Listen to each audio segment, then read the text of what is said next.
Hello and welcome to The Little Simple Life, a podcast about living your most intentional, inspiring life. I'm Amy, 30-something mum of two living just outside London. These podcasts are love notes from me, sharing the things I know I would want and sometimes need to hear.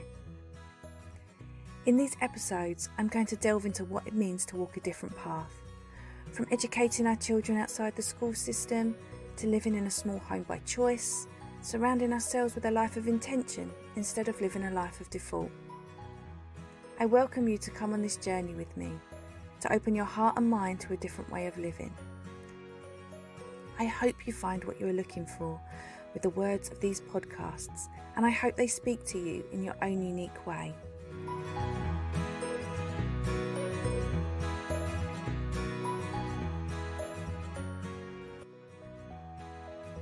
Hello and welcome to today's episode. Today I want to talk about the radical act of being a stay-at-home parent.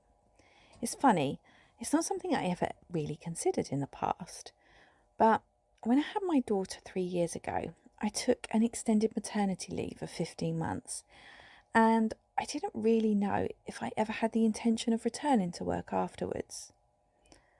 I'd worked for myself for many years as a freelance writer, social media consultant, and a personal brand strategist. I always felt like I had great freedom in my work because I worked for myself. When I went on maternity leave before having my daughter, I had every intention of not returning. 15 months was a wonderful time with my daughter. But then the pandemic hit. Incidentally, at the same time, I was due to come off maternity leave. And I changed my mind a little bit. There were a number of reasons for that. One of the reasons was my husband had to take a pay drop, a considerable pay drop, 40%. It's a lot. It's a real lot. But also for the first time in a while, I really felt like I wanted to do something for myself again, especially to take my mind off the pandemic. I still had the privilege of being that parent that stayed home. I was able to do some work for myself in the evenings, and I helped contribute financially at a time where things were just a little bit more uncertain for us. As time went on, I found that my unpaid work, the work of being home with my toddler, it was all consuming, and I found it really difficult to carve out the time to do my paid work, especially when my heart was more in parenting and not really in my paid work anymore. When I think about it, and I think about how I said before I had my daughter that I wasn't going to return to work, I felt like I was done with it. I felt like 15 years had passed at that point.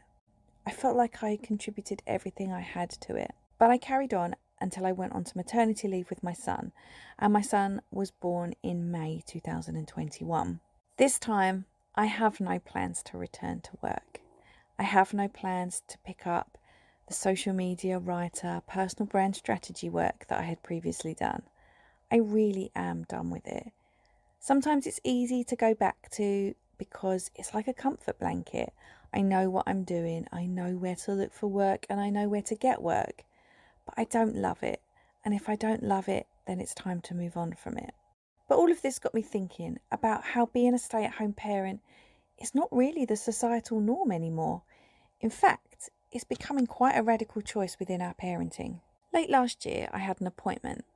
It was all part of my postnatal pelvic issues, just a bit sore and not really recovering with a bit of an unstable pelvis. As part of the introduction, we went through a few things about me so I could get the best out of the service. And one of the questions I was asked was, what do I do? What do I do? It was at that moment that I realised, why are we always so defined by the job that we do? It was nothing against this service in particular because it's a common question that we get asked a lot. We meet somebody new. Oh, what do you do? Oh, I'm a XYZ. We're defined by our jobs. For the first time, I proudly said that my job was being a stay-at-home parent. And it's not that I'm even ever ashamed by it, but it's just one of those things that can be taken either way. And in some situations, still, it's consistently looked down on by some people. That ends up irking me every time I have to try and justify it. I've worked so hard for many years, creating my own business from scratch. A business that thrived, a business that I loved. I might not love it anymore, but that's just the natural progression of life. I'm still so proud of everything that I achieved. Being a parent that stays home with their children is a whole job, and it's just as valuable as being the parent that goes out to work. There is no us versus them.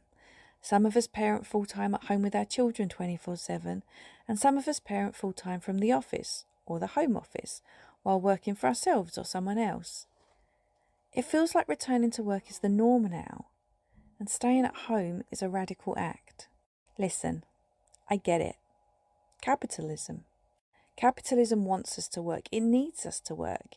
It needs us to work so that we earn the money so that we can consume the things to keep society going. That's how a capitalist society works. So often I speak to mums who are returning to work and they just don't want to. Mums who tell me that they wish they could home educate their children, that they don't believe in the school system but they don't see another way. Mums who have to return to an office, who have to work because society has taught them that they need to reach for the biggest and better thing that they possibly could. They're trapped in mortgages that cost so much that one income isn't enough. They're paying for cars that a capitalist society told them that they needed. So they have car payments and one income just isn't enough. And you know what? Sometimes one income isn't enough. I am so aware that I speak from a place of privilege. And I am also well aware that that could change at any moment.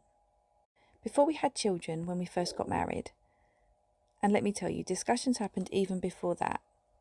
We knew the kind of life we wanted to set up for ourselves. And although things never quite go to plan, we had a rough idea of what we wanted our life to look like. We knew we wanted to only have one child. That panned out well, didn't it? What actually happened was we later decided we wanted two, and that I would stay home with them. I wanted to stay home with them, and we were really passionate about home educating them and not putting them into any formal school or educational setting, and we wanted to set up our life to facilitate that.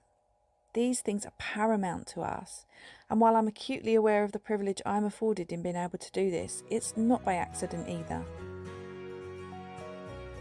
So often the media, or social media, portrays parents who choose to stay at home as parents who sit around socialising, drinking tea or coffee. It's viewed as the lesser of the two options. It's never celebrated. It's rarely considered a legitimate career choice. In fact, if anything, it's an incredibly undervalued way to spend your time.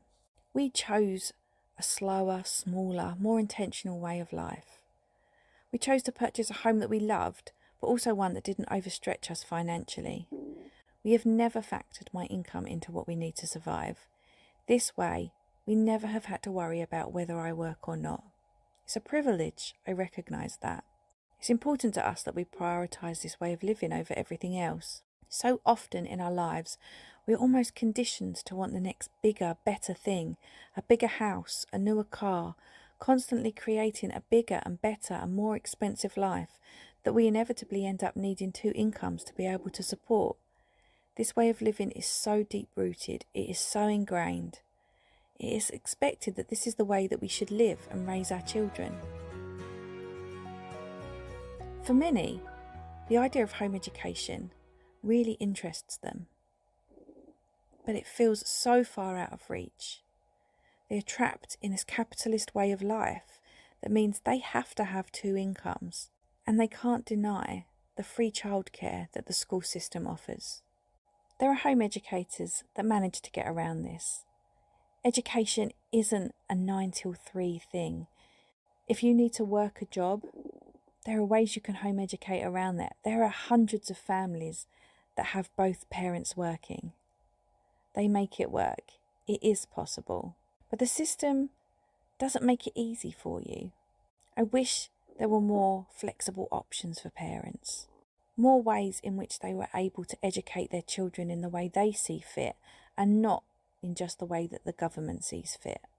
Unfortunately, I don't think these flexible school options will ever exist. That's not the way that school was set up. School was set up for a reason, and it works to that intention every single day, and it has done for so many years. Home education is a radical act. Being a stay-at-home parent is a radical act. Living a slow life is a radical act. Bucking against oppressive systems like consumerism and capitalism, the education system, they're radical acts. Walking a different path to the societal norm and not wanting to keep up with the majority brings up so many questions for so many people. It's not normal. It doesn't look normal, but it feels normal. And do you know why it feels normal? Because it's the way we were supposed to live. Walking your own path, outside of the norm, it seems to awaken something in others that makes them think that your choices directly question theirs. I can't help it if my way of parenting and living gets other people's backs up or makes them feel like their own choices are being attacked. It is certainly not my intention. Instead, it's about creating a life that doesn't look good, but it feels good from the inside. Being that stay-at-home parent is a radical act, and I'm so excited to carry on this journey. I want to ask you as well, how do you feel about the current education system? How do you feel parents are represented when it comes to picking a form of education for their children? Would you educate your child outside the system? Does the fact that school essentially offers free childcare solidify your choice in the school system? I'd love to know what you think. Thank you so much for taking the time today to listen to this podcast. Your comments, your love, your support and everything I do is so appreciated. If you have a moment, I would love if you could leave me a review, a rating, a comment. Send me a message on Instagram. Community is so important and I love connecting with all of you. Thank you so much, and I will speak to you all in my next episode.